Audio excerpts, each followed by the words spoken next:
The Tractate Middoth by M.R.James, read by Christopher Holton.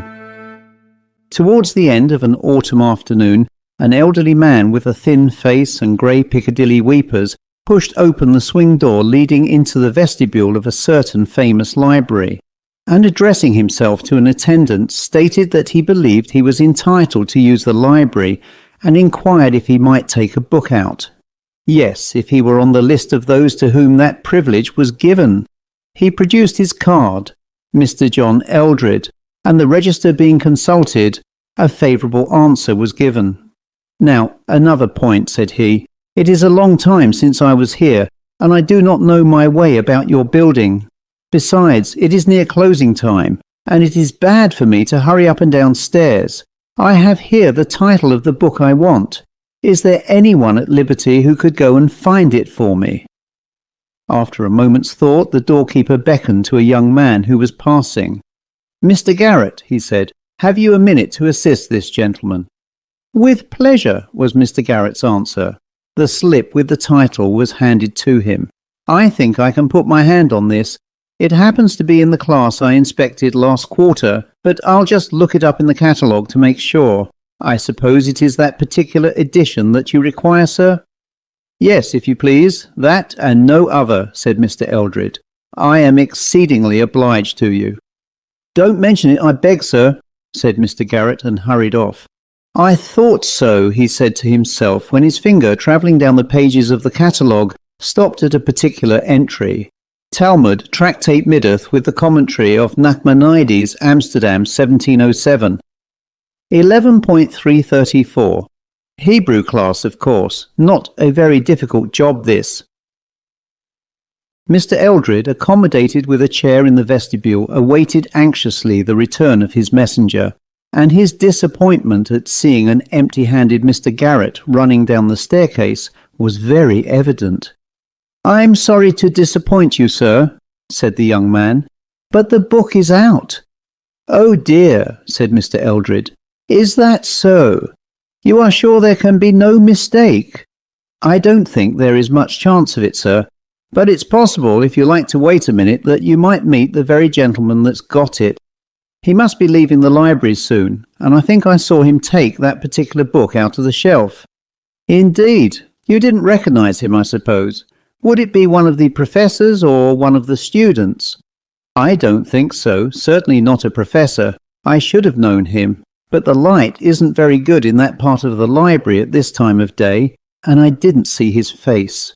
I should have said he was a shortish old gentleman, perhaps a clergyman, in a cloak. If you could wait, I can easily find out whether he wants the book very particularly." No, said Mr. Eldred, "I won't. I can't wait now, thank you. No, I must be off. But I'll call again tomorrow if I may, and perhaps you could find out who has it."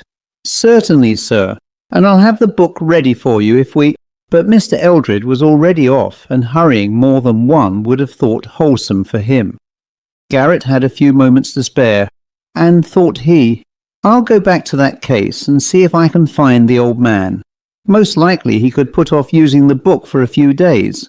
I dare say the other one doesn't want to keep it for long." So off with him to the Hebrew class. But when he got there, it was unoccupied, and the volume marked 11.334 was in its place on the shelf.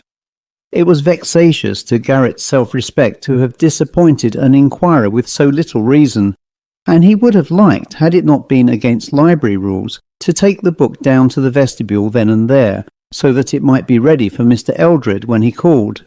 However, next morning he would be on the lookout for him, and he begged the doorkeeper to send and let him know when the moment came. As a matter of fact, he was himself in the vestibule when Mr. Eldred arrived, very soon after the library opened, and when hardly anyone besides the staff were in the building. "I'm very sorry," he said. "It's not often that I make such a stupid mistake, but I did feel sure that the old gentleman I saw took out that very book and kept it in his hand without opening it, just as people do, you know, sir, when they mean to take a book out of the library and not merely refer to it. But, however, I'll run up now at once and get it for you this time." And here intervened a pause. Mr. Eldred paced the entry, read all the notices, consulted his watch, sat and gazed up the staircase, did all that a very impatient man could until some 20 minutes had run out. At last he addressed himself to the doorkeeper and inquired if it was a very long way to that part of the library to which Mr. Garrett had gone. "Well, I was thinking it was funny, sir. He's a quick man as a rule, but to be sure he might have been sent for by the librarian. But even so, I think he'd have mentioned to him that you was waiting. I'll just speak him up on the tube and see." And to the tube he addressed himself. As he absorbed the reply to his question, his face changed, and he made one or two supplementary inquiries which were shortly answered. Then he came forward to his counter and spoke in a lower tone. "I'm sorry to hear, sir, that something seems to have happened a little awkward. Mr. Garrett has been took poorly, it appears, and the librarian sent him home in a cab the other way. Something of an attack, by what I can hear." "What, really? Do you mean that someone has injured him?" "No, sir, not violence here, but, as I should judge, attacked with an attack, what you might term it, of illness. Not a strong constitution, Mr. Garrett, but as to your book, sir, perhaps you might be able to find it for yourself. It's too bad you should be disappointed this way twice over. Well, but I'm so sorry that Mr. Garrett should have been taken ill in this way while he was obliging me. I think I must leave the book and call and inquire after him. You can give me his address, I suppose." That was easily done. Mr. Garrett, it appeared, lodged in rooms not far from the station. "And one other question. Did you happen to notice if an old gentleman, perhaps a clergyman, in a black cloak, left the library after I did yesterday? I think he may have been that he may be staying, or rather that I may have known him." "Not in a black cloak, sir. No. There were only 2 gentlemen left later than what you'd done, sir, both of them youngish men. There was Mr. Carter took out a music book and one of the professors with a couple of novels. That's the lot, sir. And then I went off to me tea and glad to get it. Thank you, sir, much obliged." Mr. Eldred, still a prey to anxiety, betook himself in a cab to Mr. Garrett's address. But the young man was not yet in a condition to receive visitors. He was better, but his landlady considered that he must have had a severe shock. She thought most likely, from what the doctor said, that he would be able to see Mr. Eldred tomorrow. Mr. Eldred returned to his hotel at dusk, and spent, I fear, but a dull evening. On the next day he was able to see Mr. Garrett. When in health, Mr. Garrett was a cheerful and pleasant-looking young man.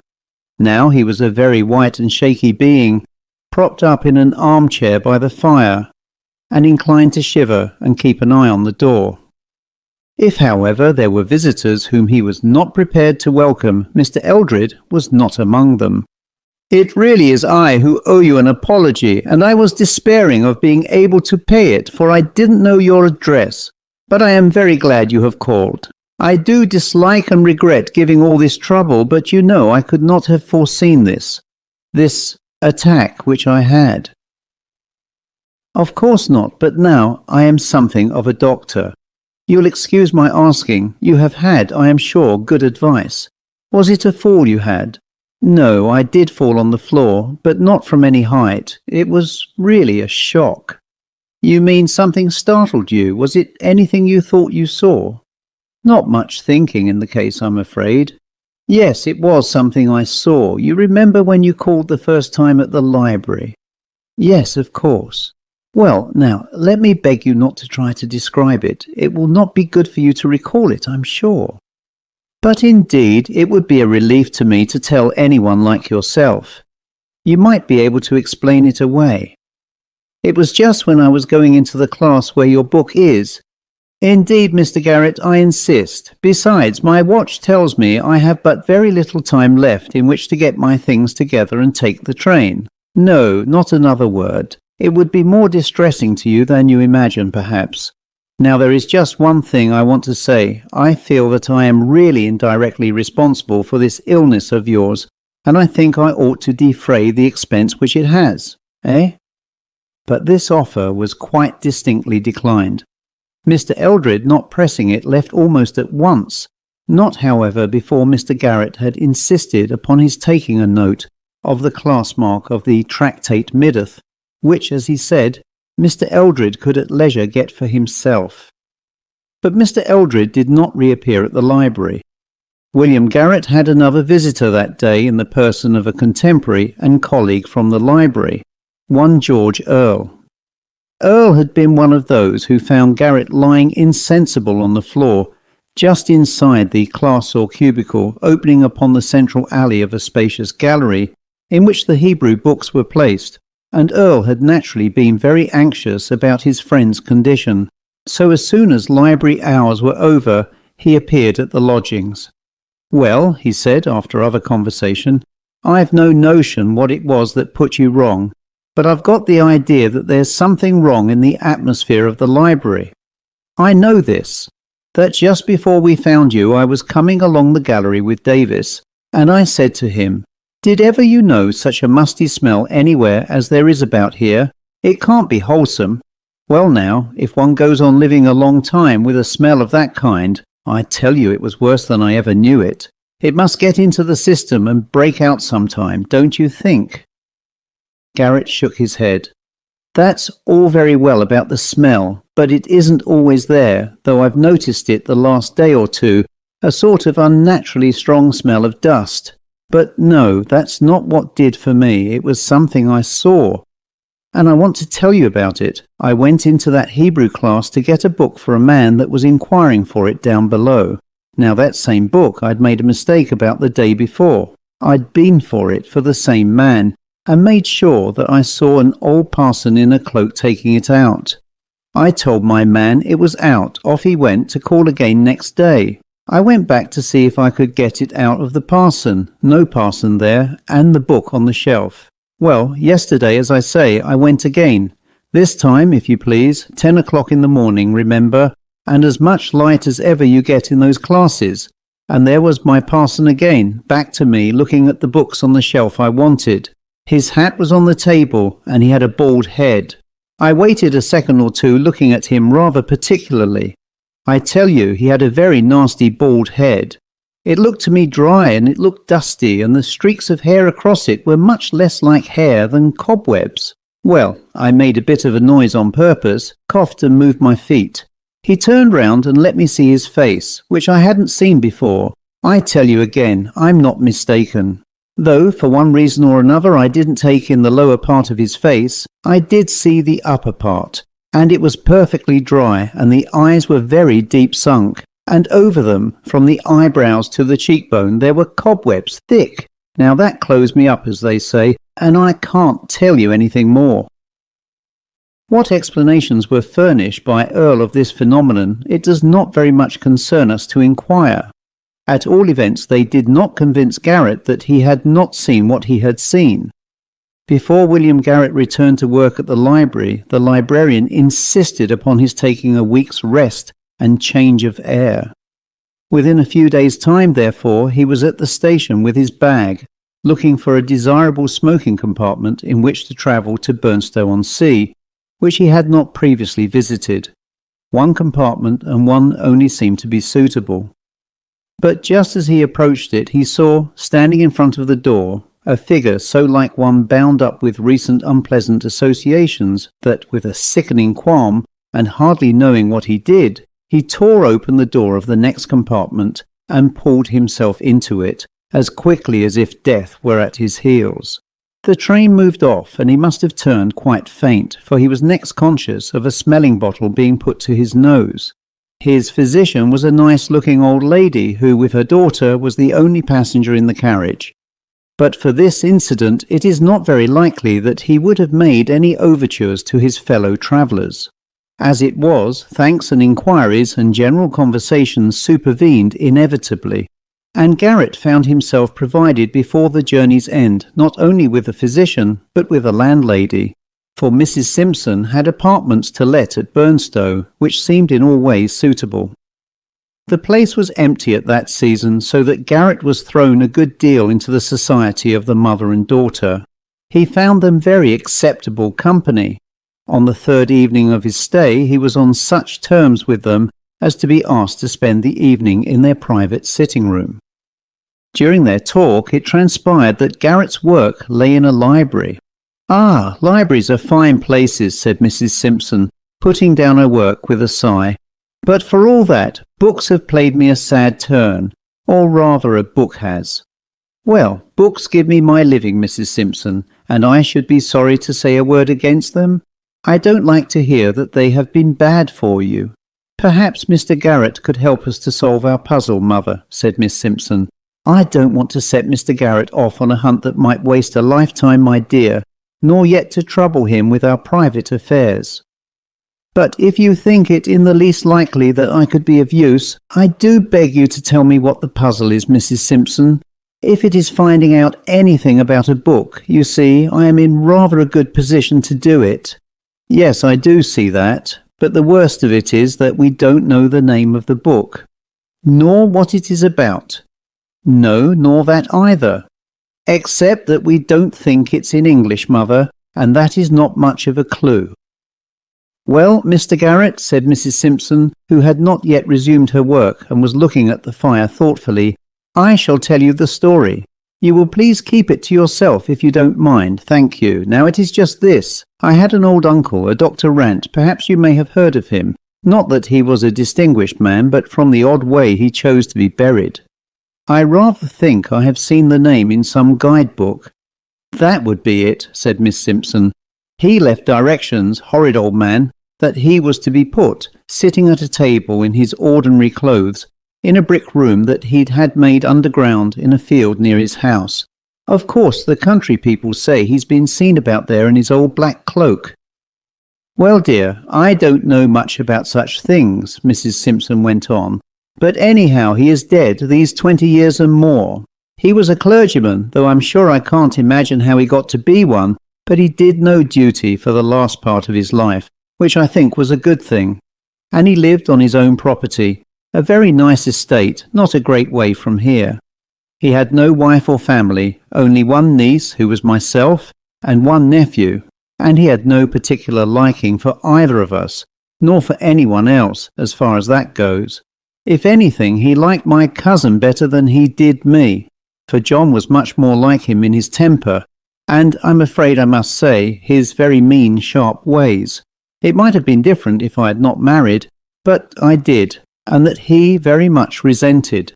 Very well, here he was with this estate and a good deal of money as it turned out, of which he had the absolute disposal, and it was understood that we, my cousin and I, would share it equally at his death. In a certain winter over 20 years back, as I said, he was taken ill, and I was sent for to nurse him. My husband was alive then, but the old man would not hear of his coming. As I drove up to the house, I saw my cousin John driving away from it in an open fly, and looking, I noticed, in very good spirits. I went up and did what I could for my uncle, but I was very soon sure that this would be his last illness, and he was convinced of it too.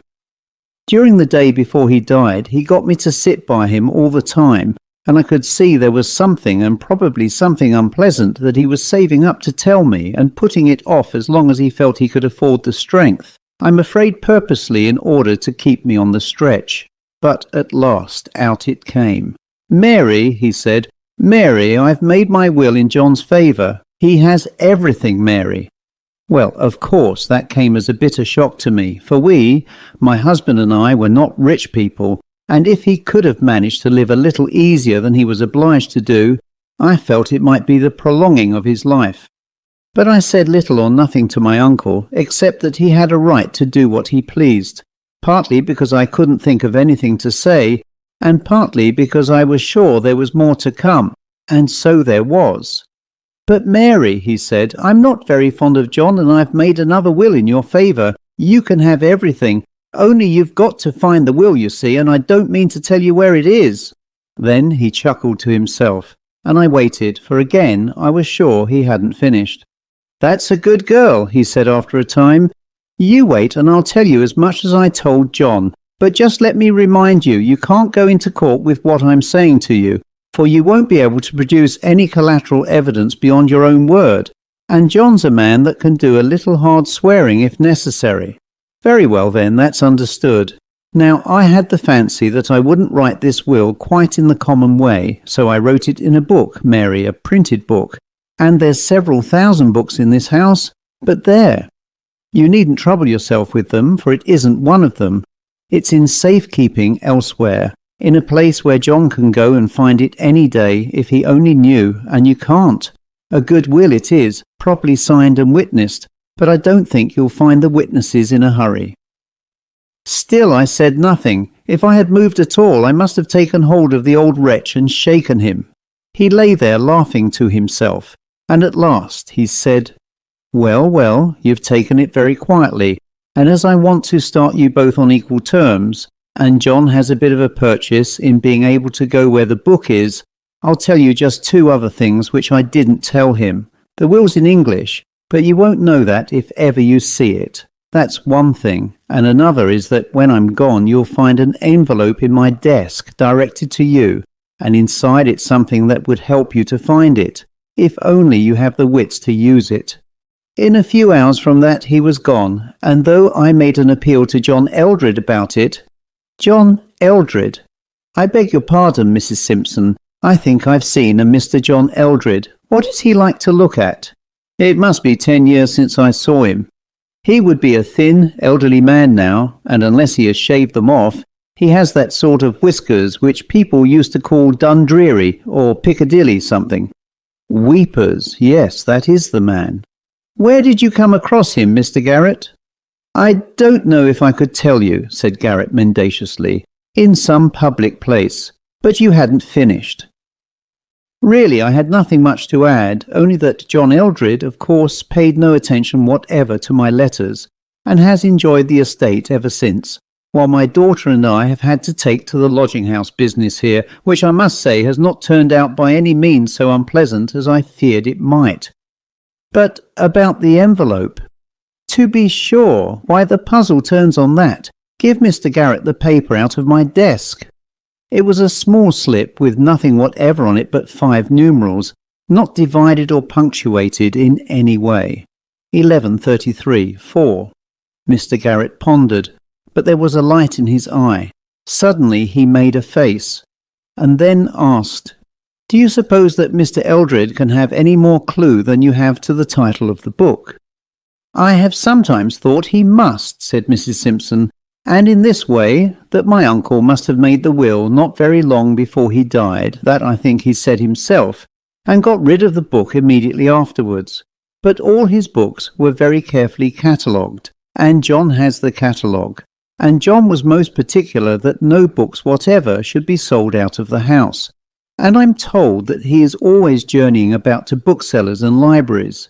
So I fancy that he must have found out just which books are missing from my uncle's library, of those which are entered in the catalogue, and must be hunting for them." Just so, said Mr. Garrett, and relapsed into thought. No later than next day he received a letter which, as he told Mrs. Simpson with great regret, made it absolutely necessary for him to cut short his stay at Burnstow. Sorry as he was to leave them, and they were at least as sorry to part with him, he had begun to feel that a crisis all important to Mrs. and, shall we add Miss, Simpson, was very possibly supervening. In the train Garrett was uneasy and excited. He racked his brains to think whether the press mark of the book which Mr. Eldred had been inquiring after was one in any way corresponding to the numbers on Mrs. Simpson's little bit of paper.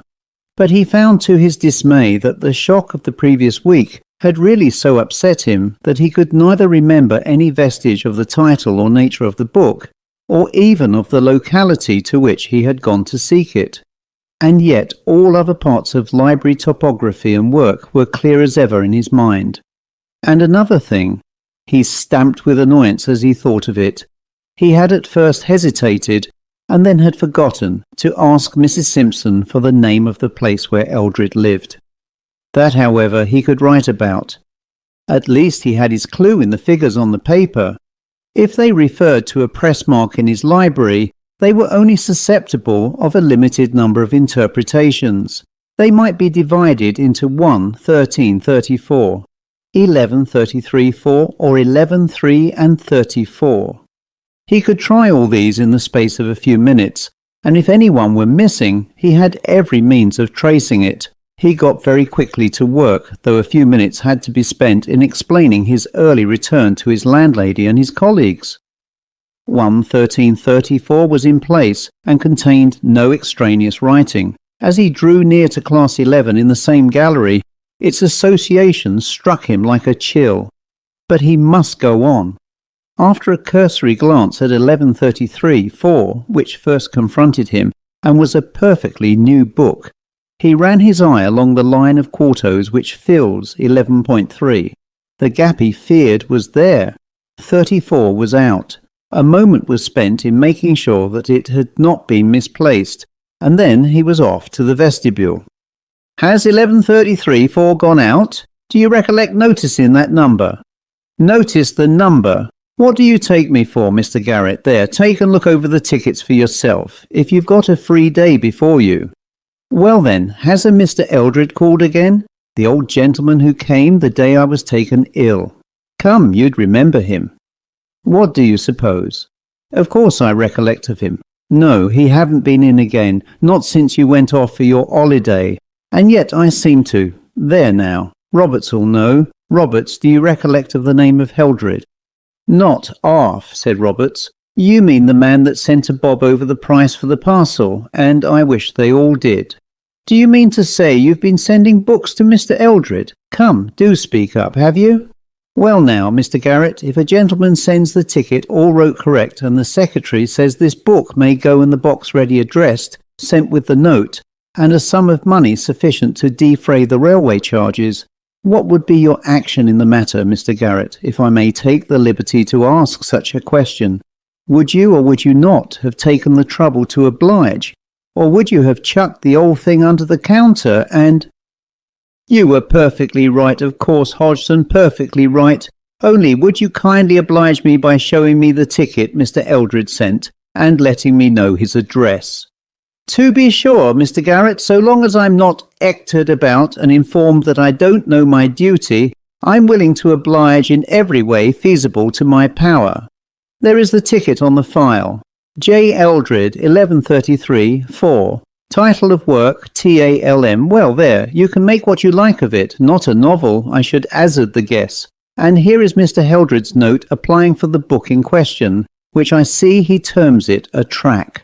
Thanks, but the address? There's none on the note." "Ah, indeed. Well now, stay now, Mr. Garrett, I have it. Why, that note come inside of the parcel, which was directed very thoughtful to save all trouble, ready to be sent back with the book inside. And if I have made any mistake in this old transaction, it lays just in the one point that I neglected to enter the address in my little book here what I keep. Not but what I dare say there was good reasons for me not entering of it. But there, I haven't the time, neither have you, I dare say, to go into 'em just now. And no, Mr. Garrett, I do not carry it in my head, else what would be the use of me keeping this little book here? Just a ordinary common notebook, you see, which I make a practice of entering all such names and addresses in it as I see fit to do." "Admirable arrangement, to be sure, but all right, thank you. When did the parcel go off?" 10:30 this morning." "Oh, good. And it's just one now." Garrett went upstairs in deep thought. How was he to get the address? A telegram to Mrs. Simpson. He might miss a train by waiting for the answer. Yes, there was one other way. She had said that Eldred lived on his uncle's estate. If this were so, he might find that place entered in the donation book that he could run through quickly now that he knew the title of the book. The register was soon before him, and knowing that the old man had died more than 20 years ago, he gave him a good margin and turned back to 1870. There was but one entry possible, 1875. August 14th, Talmud, Tractatus Middoth com R. Nachmanidae, Amstelod, 1707, given by J. Rant D.D. of Bretfield Manor. A gazetteer showed Bretfield to be 3 miles from a small station on the main line. Now to ask the doorkeeper whether he recollected if the name on the parcel had been anything like Bretfield. No, nothing like. It was, now you mention it, Mr. Garrett, either Bredfield or Britfield, but nothing like that other name what you quoted. So far, well, next the timetable. A train could be got in 20 minutes, taking 2 hours over the journey. The only chance, but one not to be missed, and the train was taken. If he had been fidgety on the journey up, he was almost distracted on the journey down. If he found Eldred, what could he say? That it had been discovered that the book was a rarity and must be recalled, an obvious untruth, or that it was believed to contain important manuscript notes. Eldred would of course show him the book, from which the leaf would already have been removed. He might perhaps find traces of the removal, a torn edge of a fly-leaf probably, and who could disprove what Eldred was certain to say, that he too had noticed and regretted the mutilation. Altogether the chase seemed very hopeless. The one chance was this. The book had left the library at 10:30. It might not have been put into the first possible train at 11:20. Granted that, then he might be lucky enough to arrive simultaneously with it and patch up some story which would induce Eldred to give it up. It was drawing towards evening when he got out upon the platform of his station, and like most country stations, this one seemed unnaturally quiet. He waited about till the 1 or 2 passengers who got out with him had drifted off, and then inquired of the station master whether Mr. Eldred was in the neighbourhood. Yes, and pretty near too, I believe. I fancy he means calling here for a parcel he expects. Called for it once today already, didn't he, Bob? To the porter. Yes, sir, he did, and appeared to think it was all along of me that it didn't come by the 2 o'clock. Anyhow, I've got it for him now. And the porter flourished a square parcel which a glance assured Garrett contained all that was of any importance to him at that particular moment. Bretfield, sir. Yes, 3 miles just about. Shortcut across these 3 fields brings it down by half a mile. There's Mr. Eldred's trap. A dog-cart drove up with 2 men in it, of whom Garrett, gazing back as he crossed the little station yard, easily recognised one. The fact that Eldred was driving was slightly in his favour, for most likely he would not open the parcel in the presence of his servant. On the other hand, he would get home quickly, and unless Garrett were there within a very few minutes of his arrival, all would be over. He must hurry, and that he did. His shortcut took him along one side of a triangle, while the cart had 2 sides to traverse, and it was delayed a little at the station, so that Garrett was in the third of the 3 fields when he heard the wheels fairly near. He had made the best progress possible, but the pace at which the cart was coming made him despair. At this rate it must reach home 10 minutes before him, and 10 minutes would more than suffice for the fulfilment of Mr. Eldred's project. It was just at this time that the luck fairly turned. The evening was still and sounds came clearly. Seldom has any sound given greater relief than that which he now heard, that of the cart pulling up. A few words were exchanged and it drove on. Garrett, halting in the utmost anxiety, was able to see as it drove past the stile, near which he now stood, that it contained only the servant and not Eldred. Further, he made out that Eldred was following on foot. From behind the tall hedge by the stile leading into the road, he watched the thin, wiry figure pass quickly by with the parcel beneath its arm and feeling in its pockets.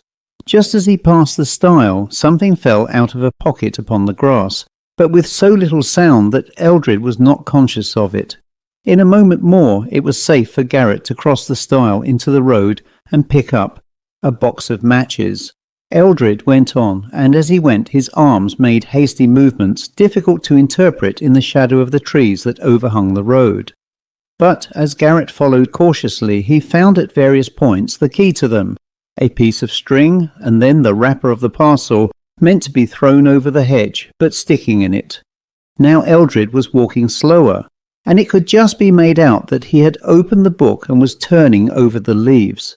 He stopped, evidently troubled by the failing light. Garrett slipped into a gate opening, but still watched. Eldred, hastily looking around, sat down on a felled tree trunk by the roadside and held the open book up close to his eyes. Suddenly he laid it still open on his knee and felt in all his pockets, clearly in vain, and clearly to his annoyance. "You would be glad of your matches now," thought Garrett. Then he took hold of a leaf and was carefully tearing it out, when two things happened. First, something black seemed to drop upon the white leaf and run down it, and then, as Eldred started and was turning to look behind him, a little dark form appeared to rise out of the shadow behind the tree trunk, and from it two arms enclosing a mass of blackness came before Eldred's face and covered his head and neck. His legs and arms were wildly flourished, but no sound came. Then there was no more movement. Eldred was alone. He had fallen back into the grass behind the tree trunk. The book was cast into the roadway. Garrett, his anger and suspicion gone for the moment at the sight of this horrid struggle, rushed up with loud cries of "Help!" And so too, to his enormous relief, did a labourer who had just emerged from a field opposite. Together they bent over and supported Eldred, but to no purpose. The conclusion that he was dead was inevitable. "Poor gentleman," said Garrett to the labourer when they had laid him down. "What happened to him, do you think?" "I wasn't 200 yards away," said the man, "when I see Squire Eldred setting a reading in his book, and to my thinking he was took with one of these fits. Face seemed to go all over black." "Just so," said Garrett. "You didn't see anyone near him. It couldn't have been an assault. Not possible. No one couldn't have got away without you or me seeing them." "So I thought. Well, we must get some help, and the doctor and the policeman, and perhaps I had better give them this book." It was obviously a case for an inquest, and obvious also that Garrett must stay at Bretfield and give his evidence. The medical inspection showed that though some black dust was found on the face and in the mouth of the deceased, the cause of death was a shock to a weak heart and not asphyxiation. The fateful book was produced, a respectable quarto printed wholly in Hebrew, and not of an aspect likely to excite even the most sensitive.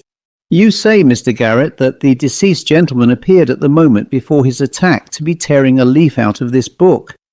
"Yes, I think one of the fly leaves." "There is here a fly leaf partially torn through. It has Hebrew writing on it. Will you kindly inspect it?" "There are 3 names in English, sir, also, and a date, but I am sorry to say I cannot read Hebrew writing." "Thank you. The names have the appearance of being signatures. They are John Rant, Walter Gibson, and James Frost, and the date is the 20th of July, 1875. Does anyone here know any of these names?" The rector, who was present, volunteered a statement that the uncle of the deceased from whom he inherited had been named Rant. The book being handed to him, he shook a puzzled head. "This is not like any Hebrew I ever learnt." "You are sure that it is Hebrew?" "What? Yes, I suppose. No, my dear sir, you are perfectly right. That is, your suggestion is exactly to the point. Of course, it is not Hebrew at all. It is English, and it is a will." It did not take many minutes to show that here was indeed a will of Dr. John Rant, bequeathing the whole of the property lately held by John Eldred to Mrs. Mary Simpson.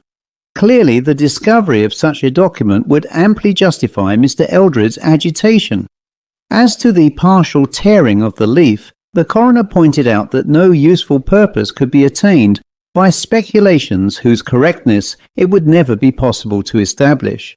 The Tractate Middoth was naturally taken in charge by the coroner for further investigation, and Mr. Garrett explained privately to him the history of it, and the position of events so far as he knew or guessed them. He returned to his work next day, and on his walk to the station passed the scene of Mr. Eldred's catastrophe. He could hardly leave it without another look, though the recollection of what he had seen there made him shiver even on that bright morning. He walked round with some misgivings behind the felled tree. Something dark that still lay there made him start back for a moment, but it hardly stirred. Looking closer, he saw that it was a thick black mass of cobwebs, and as he stirred it gingerly with his stick, several large spiders ran out of it into the grass. There is no great difficulty in imagining the steps by which William Garrett, from being an assistant in a great library, attained to his present position of prospective owner of Bretfield Manor, now in the occupation of his mother-in-law, Mrs. Mary Simpson. The end.